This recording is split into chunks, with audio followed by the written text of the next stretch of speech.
என்ன ஆனந்த், ரொம்ப தீவிரமா போன்ல ஏதோ படிச்சிட்டு இருக்க? வணக்கம் குமார் அண்ணா. நம்ம வீட்டுக்கு தேர்தல் அதிகாரி வந்திருந்தாங்க. அத பத்தி தான் ஆன்லைன்ல படிச்சிட்டு இருந்தேன். ஓ அப்படியா? அதுல என்ன பண்ணுவாங்க? வாக்காளர் பட்டியல்ல இருக்கிற தவறுகளை சரி செய்வாங்க. போலி, இறந்தவர்கள், இடம் மாறியவர்கள் பெயர்களை நீக்குவாங்க. முக்கியமா ஜனவரி 1, 2026 18 வயசு நிறைவடைகிறவங்களோட பெயர்களை புதுசா சேர்ப்பாங்க. நல்லதுதான். அப்போ அவங்க வந்தா நாம என்ன செய்யணும்? அவங்க ஒரு படிவம் தருவாங்க.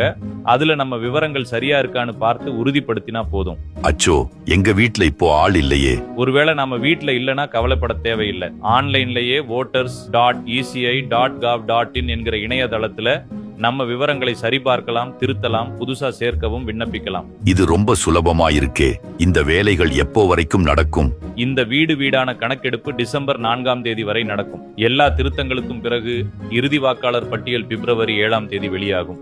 அருமையான தகவல் ஆனந்த். நாம கண்டிப்பா நம்ம விவரங்கள் சரியா இருக்கான்னு உறுதி செஞ்சுக்கணும். இது நம்மளோட கடமை. சரியா சொன்னீங்கன்னா இதை நம்ம நண்பர்களுக்கும் சொல்லி விழிப்புணர்வு ஏற்படுத்துவோம்.